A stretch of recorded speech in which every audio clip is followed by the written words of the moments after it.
Welcome, everybody. Thank you so much for being here tonight to be on this most interesting topic of the energy field. And as we know, everything is energy. Everything is energy. So, why are we talking about the energy field? Because the energy field affects our health, it affects our relationships, our level of energy, it affects our money, it affects everything.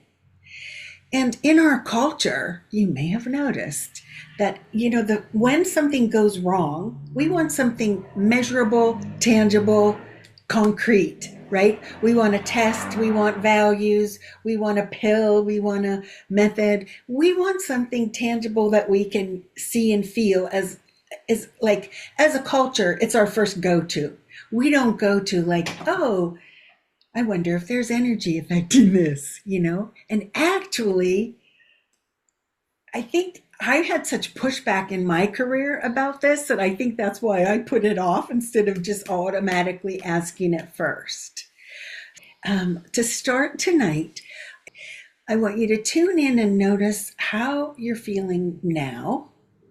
And just if you're new to sensing, this is your opportunity to get quiet enough to sense, how does it feel around me? How does it feel in me?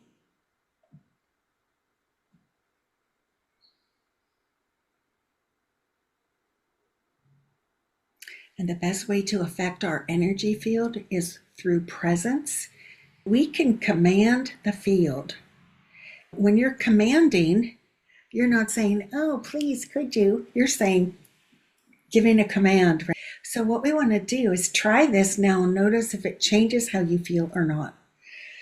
Noticing how you feel, then say, any energy that is not mine and not beneficial that I've picked up anywhere today, leave me now. Any energy that is not beneficial, leave me now. Actually, that's a really good one. I like that one. Okay. So, other commands, and you can personalize this to your preference, would be any energy that is not at the frequency of love or above, leave me now. Any harmful energies, leave me now, however you like to say it. But as you check in, notice after you give that command, do you feel the different or the same? And you can imagine that energy. I often ask the energy which way it wants to leave, up, down, or out. Sometimes it wants to go up and sometimes down. Any energy that is not beneficial, any energy that is not mine, leave me now. Okay. And then we'll check at the end because just like cooking, if you're not used to sensing, like the first time you crack an egg or grease a pan, it's all foreign, right? And so the more you use these tools, the more it's like, yeah, I've cooked a million eggs. Oh, it's this, it's that. It just gets easier and more familiar. All right, what are we going to be covering tonight? So, just to give you an idea of where we're going and what we're up to, because the energy field is such a large topic, tonight we're going to be looking at what is the energy field, how to sense it, and how to clear it. And we'll practice sensing and clearing your energy, which we just did. And then we'll take questions more towards the end. So, what is the energy field? Different traditions have given this a different name. If you're in the more spiritual realm, there might be even more names you want to give it. Some people call it an aura, biofield. It's the subtle energy. It's this energy that we can sense, but well, now they have more ways to measure it, right? But it's the non-physical, non-visual energy. So whatever language you use, this energy is information beyond the physical body. We aren't going to be really talking so much about chakras, although that's all about energy. And then, of course, all the meridians through the body, that's all about energy. And the more our energy is flowing, the less blocks it has, the healthier and more energetic we're going to be. Irene, I hate to put you on the spot, but I'm really curious. Is this an area that you're familiar and comfortable with, or is it a new area for you, sensing your energy? Well, I had a couple sessions with you like a few months ago, and it was more Okay. like you reading stuff from me. Um, so I'm interested. I don't have a lot of experience with sensing. Okay, now your voice is, I'm remembering now. That's right. You have a couple of kids. Yeah. Yes. Okay. Well, it's nice to see you again. Nice. Okay. Yes. So, um, this is a skill that can be developed, and some of us have it more naturally than others. This capacity to see and feel the non physical world. So, as a result, we can be carrying energetic clutter without even realizing it. And because I've been diving into this, I was like, oh my God, that's not just an energy field. That is like a, what do they call that? It's landfill. Yeah, You're yeah, talking about a yeah, yeah. I'm landfill? just Yeah. It's like, where all the garbage goes in the ground. I'm just like, this isn't like Oh, I'm kidding. a peanut or a steak. This is like landfill with, and most of us wouldn't dream of not showering for days, weeks, months, or years. And yet, this is our energetic hygiene, which largely gets ignored. I mean, there are some of us that probably do this on the daily. I'm aiming to be one of those. When we're disconnected from tuning into this, we can be really picking up stuff that we're not aware of. Now, when we're disconnected, I don't know how to say it. It's like if nobody is home in our body, we've left the house vacant, then it leaves the opportunity for more things to come in. When I was training to be a massage therapist many years ago, um, my energetic natural tendency is to leave my body and go into the other person's body, sensing them, leave myself. And I would be picking up all this weird energy and be tired. And I had to train myself like, be in your body, sit in your body, don't vacate. So just know that our energy field is much more porous if we're not home. And some people escape by going to the mental spiritual realms. That's another way of not being present in the body. So, sorry, none of us are immune because we all have our ways that we try to avoid the present moment. That's a whole topic, isn't it? So that really strikes me. That is, if I'm not home, I'm leaving place for other things to come in that that are likely not beneficial. And so we want to be present when we can and breathe and get in that body. Stay in the body, breathe into the body. And presence is the strongest medicine for healing energy, emotions, and traumas that there is. And it's one that we're largely not practiced in is being present. When we're disconnected, depleted, or carrying other people's energy, our field is going to be more porous. We're going to be drained and tired. So we want to highlight that. Get in the body and be present. Next is learning to sense the energy field. If you're visual, you may see it and not feel it. If you're kinesthetic, you're going to feel it more. Or some people are just going to know it. And I'm always surprised at who can and who can't and who does what and how easy it is. It seems like there's a big variable here.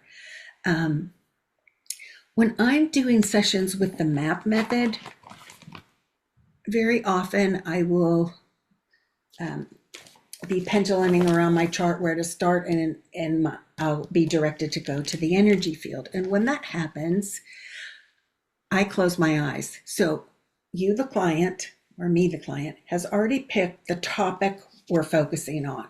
So if it's pain, if it's lack of energy, if it's tension with husband, if it's like looking for work, needing more money, family, whatever it is, we're going to call the subject to mind. Because if you're thinking about, the best day of your life going to some fun concert, that's going to activate something different in your energy field than this would. So you want to think about the issue at hand and then feel into what does that feel like in my energy field? What do I notice about it? So in this past week, I had two different examples of what happens here. I had a very successful businessman in Canada looking for a job and saying that his to-do list was really just bogging him down. So I said, let's look. What does that look like? So I closed my eyes. What does it look like? Oh, it looks like a boulder on a hunched over back. And so we can imagine that the weight of the world, the weight of responsibility, the weight of tasks could translate to that boulder. So I say, here's what I'm seeing. Can you relate to that? Oh, yes, and responsibility goes on our shoulders. I don't think any of us has been immune to that. And so easing into this, can you relate to that? And so from there, that took the whole session like super deep into these patterns of being collapsed under the pressure and of the responsibility that he had felt towards his family. I don't remember what else, but that's a good example of something that can be in your energy field. And so that guy is like really experienced in this woo-woo world and very open. And then the next client was a young man who's not very experienced and not terribly open. So this next client is more like, no matter how many times I remind him, he always wants to default to thinking. He just, his nature, he just goes to thinking and he goes to fixing and he goes to making a list. And it's very hard for him to stay with what am I feeling and what's the energy. Just like so not natural. And so we picked the topic. I can't remember what it was. I said, all right, I'm going to close my eyes and see what I see. So I saw him under a dome, like you would in an arena, one of those with a dome that can open up. So I see this big dome over him. I'm like, okay, I see a big dome. Now what do we do next? So if you're sensing your energy and you see a dome, the next thing you want to do, rather than analyze what's a dome and AI, what does a dome mean? No, you just want to sit and listen and feel. This is where we go, take a breath. What is this? Okay. And then what we do is say, stay curious, stay compassionate, trust what comes. And the next thing I see is a tent. This, I see what's, representing the client in a tent with a candle, like down in the stadium. And I said, it looks like you're hiding and you're down in the thing. So what opened up in that session was this whole thing of that we had never talked about before, of how he feels he has to hide and how so many things are scary for him, which he'd never mentioned before.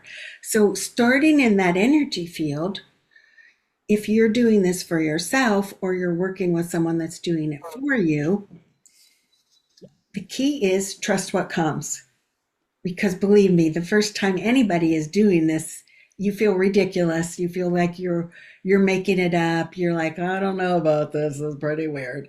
But then after a while, it's like trust what comes. It's like, okay, here's what I see. The tent, the candle, anything clicking for you? How can you relate? So when you're working with this for yourself,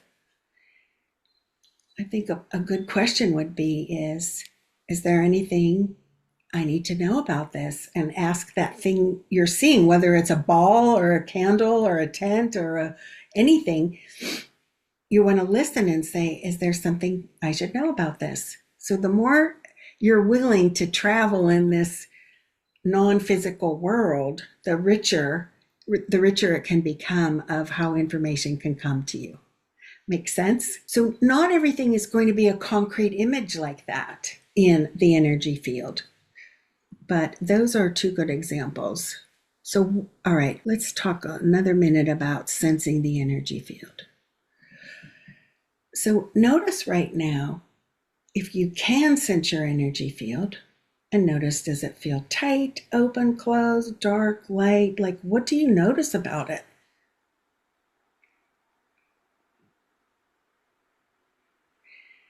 So I don't need to put anybody on the spot, but if anybody wants to share what they find, please just speak it right out. You take your microphone off and or put it on and go ahead and speak. So, yes.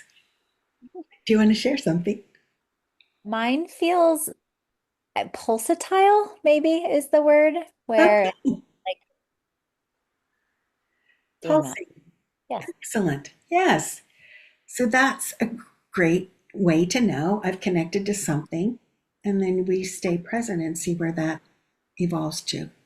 Okay.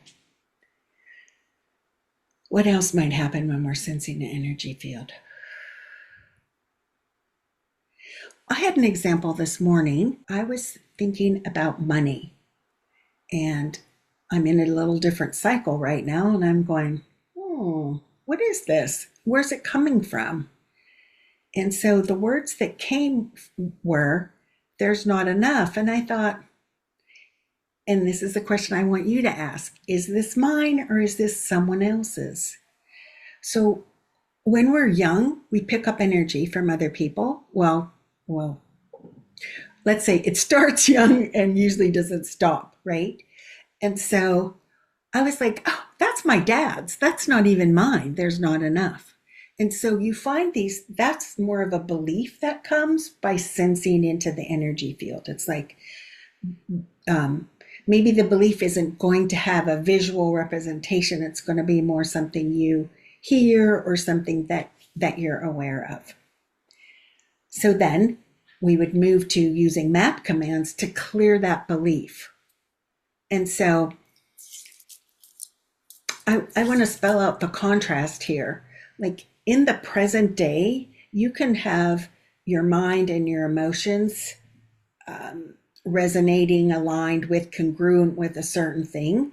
But that thing I found this morning, there's not enough, that can wreck this whole thing. So we have to be listening to what else is alive, what other energies are activated that are disrupting either our health, our peace, our money, so there's a lot that we can learn by tuning into that energy field. What else about the energy field? So what we're not covering is chakras, meridians. We're not talking about other dimensions. But I did have a client today that was working on her health, and she's had mold, Lyme, mast cells, you name it. And so we're like tuning in to where's this anxiety coming from? And what came up was past life and vows. So these are all things in the energy field that most of us are not talking about in the normal daily concrete conversation. And again, we can use a command, and you can use the kinds of prayers that are familiar to your church, your religion, your heart. It's just that you want to give a command when these things come so that you can move them out. This particular client who doesn't live in Washington State, there was a vow to take care of her mother, and her mother was anxious and suicidal. So it's like, okay, do we want to carry that energy? No. So we want to uncreate, rescind the vow, clear that energy, see how it impacts the health. Which, I've seen some things be quick, but some things more gradual. So we're always holding on for this can change. Any questions about sensing your energy field? Okay, let's move to the next. I think I've already covered this, but why do we work with the energy field? Because it affects our emotions, our mental clarity, our physical vitality, our relationships, our ability to be present. Because if it doesn't feel good to be here, we're not going to want to be there. And to achieve our goals, energy can certainly block our goals. Another thing that happens is something that is not completely processed or totally unprocessed or partially unprocessed can linger in the field. And when that happens, we often feel tired, foggy, overwhelmed, reactive, disconnected. But what we want to feel is calm more focus, increased vitality, and more emotional balance. So the more that we tune into the field, the greater our intuition is, the greater our presence is, and the more quickly energy resolves, dissipates, and moves into that positive energy realm. Okay, now the moment we're all waiting for. How do we clear this energy field?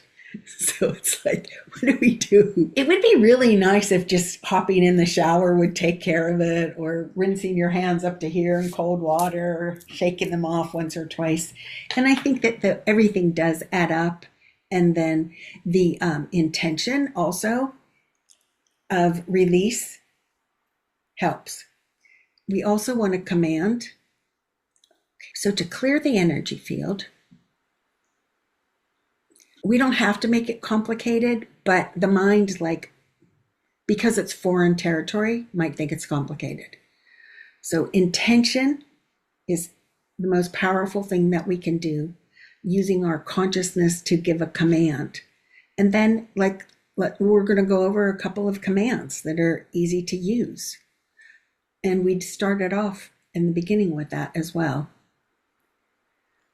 If you are religious, you can call in Jesus. You can, if you're not religious, you can say, in the name of all that is good, I call on the positive energy to assist me now. Or you can say, in the name of God, in the name of light, in the name of Jesus, and give your command. Let's do that one more time. In your field, if there's anything in your field that feels like it's not as perfect as you'd like it, you can give this command now. I release all energy that is not mine. You can, and here you just kind of watch what happens rather than forcing a solution here. Another command. I allow anything ready to leave to dissolve now.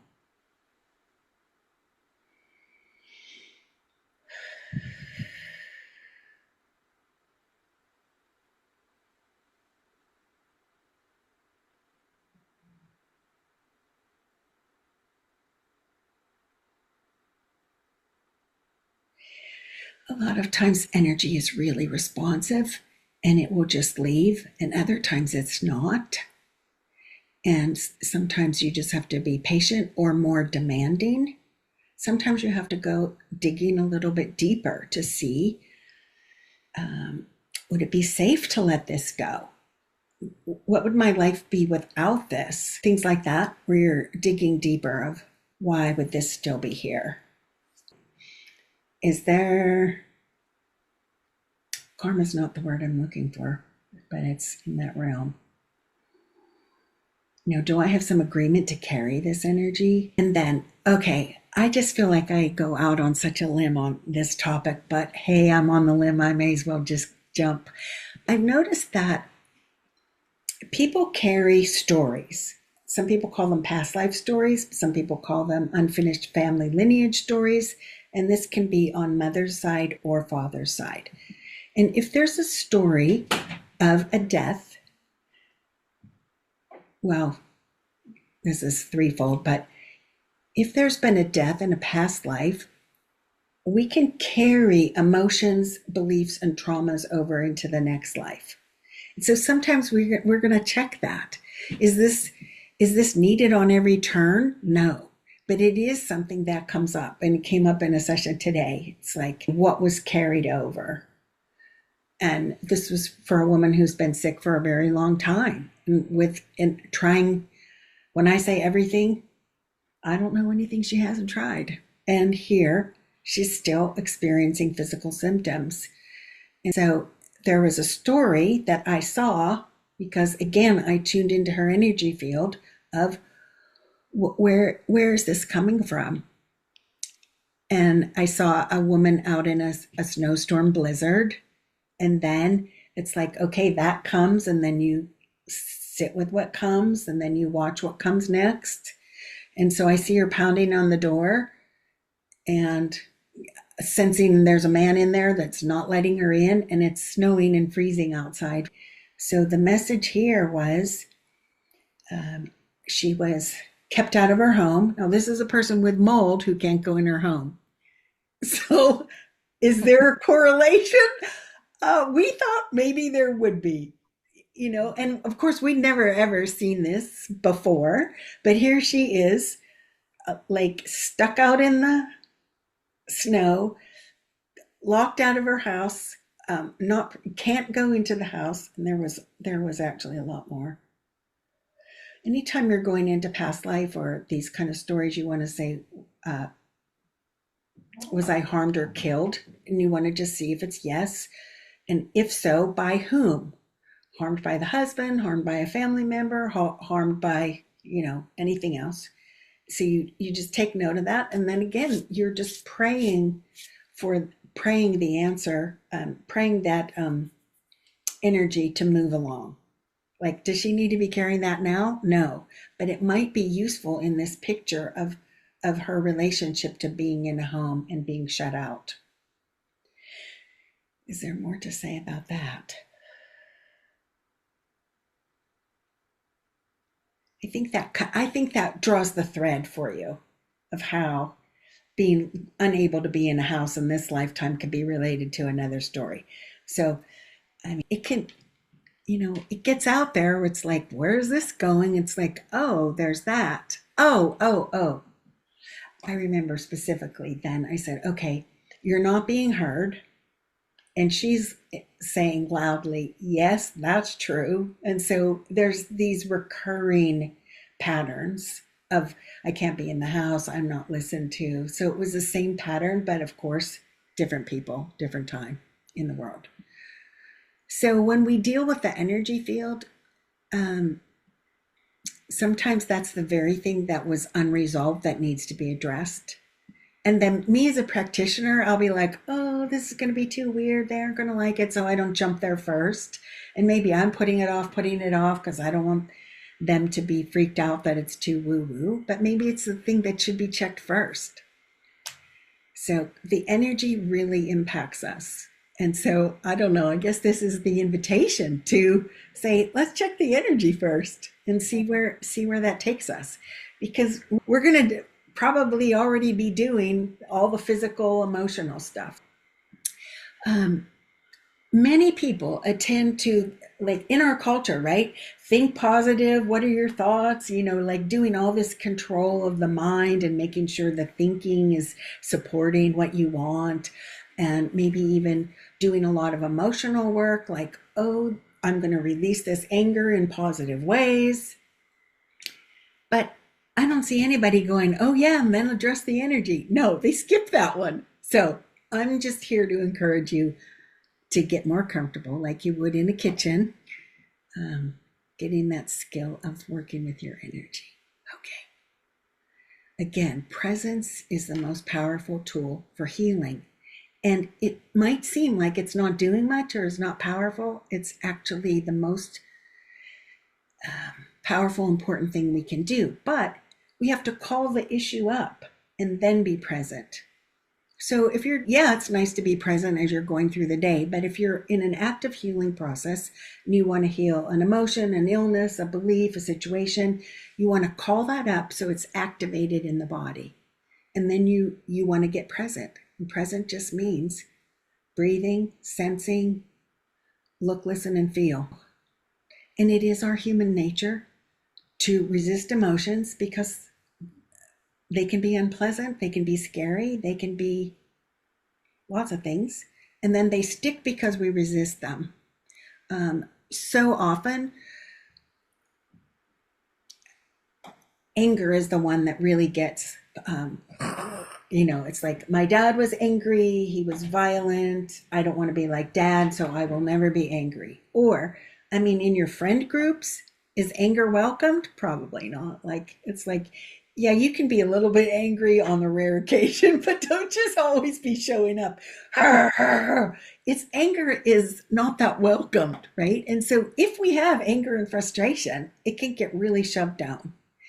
And And then I'm not suggesting you go postal, be clear, and I'm not suggesting you take this out on your loved ones. I am suggesting that you have a place where you can sit and be present to let that anger come out with your breath, with sound, with journaling, and letting it out. We want to let apathy, grief, fear, anger, shame, embarrassment, or guilt, we want all these energies to be able to move freely through the body. And when they do, it enhances our health and helps us, reach any goals that we have in life. When we're listening, we want to come with compassion and curiosity to anything that we're seeing, feeling, sensing. Bring in compassion, curiosity. And our culture also tells us race in and fix it, race in and change it, race in and put a happy face on it. Resist that urge. Take your time to listen with compassion. And you may be gifted with something that is unexpected and very therapeutic. So, this skill of listening to our energy develops over time, and we get more comfortable, more skilled.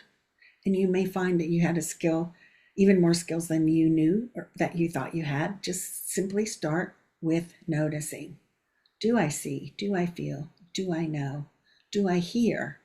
For me, when I hear a word in my left ear, especially if I see it also written, then I'm like, yeah, that's coming from source, from spirit. That's not something I'm thinking or that I'm trying to figure out. It's coming from that other place of wisdom. So as we're more present, we're going to notice those shifts in our body and our emotions. The goal isn't to be perfect, it's to make progress. And the goal is to be present. And presence itself, I'm repeating, is one of the most profound forms of energy healing. So remember that as we're present, it metabolizes and moves stuck things out. To recap, well, I'm not going to do a full recap, but the first question you want to ask is, whose energy is this? Like if you have a headache, a pain, a mood, an emotion, whose energy is this? I don't know if you've ever gone to the hair salon or out to, like, God forbid, a Walgreens. It's like you could pick up so much energy and then you come out of there feeling, ugh, and then usually we just get on with the day. We aren't going to take the time to clear that off unless it's really noticeable. So that's the time when you're ending your day, coming out of a store, like, or maybe before you see your family, you want to clear the day. And so you're just going to ask, is there any energy here that is not mine? Any energy that is, let's do that together. Any energy that is not mine, leave me now. Or we could say any energy that's not beneficial, leave me now. Because we want the good stuff, right? And then any energy that is not at the frequency of love or above, leave me now.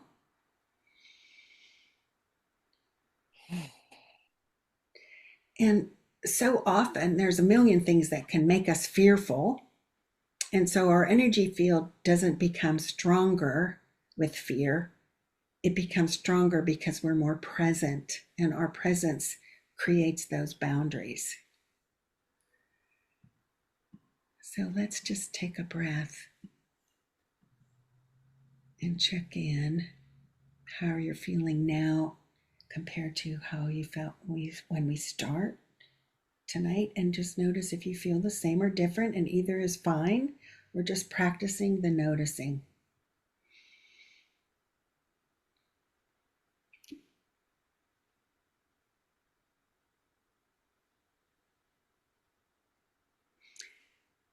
I think at this time in the world, when I graduated from massage school, I was a nurse first. Then I was sick in bed for a year. Then I became a masseuse.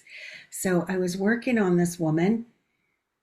The woman came for a massage. Her dead relatives were talking to me and shaking my body to give her a message. I was like, oh, what is this? And that was, like, I don't know, around 1984. So that's a different time in the world than when we're in now. But that's when I started getting this feedback like, that's too weird. I'm not interested. I mean, if you sign up for a psychic reading, it's different than if you're signing up for a massage. So she was not totally to blame, but that was where my whole interface came like, don't talk about energy, don't bring that in here. But I do think that I have to recognize, and we can all recognize, we are at an evolved time in the world. And what I'm seeing, hearing, and feeling now is like people are more conscious, and we better darn well start tuning into what's happening in the energy body and these non physical planes if we want the full advantage to work for ourselves, for health, for goals, for everything. Does anybody have any questions? And if you want, I can stop recording, or if you're comfortable, I'll leave the recording on. Just let me know. Thank you. You are welcome. Thanks for attending.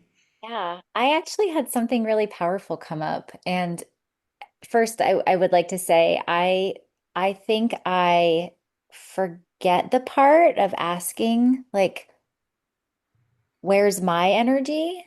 Mm-hmm. Because I do feel like I am very present a lot. Like I have an intention to be present in myself and with others as a caregiver or a caregiver or a healthcare provider. Yes. But I feel like I'm always trying to tap into theirs. Like I'm open to how where's the connection, where's the resonance of the energy between me and a patient, or friends or Oh, my power just went out.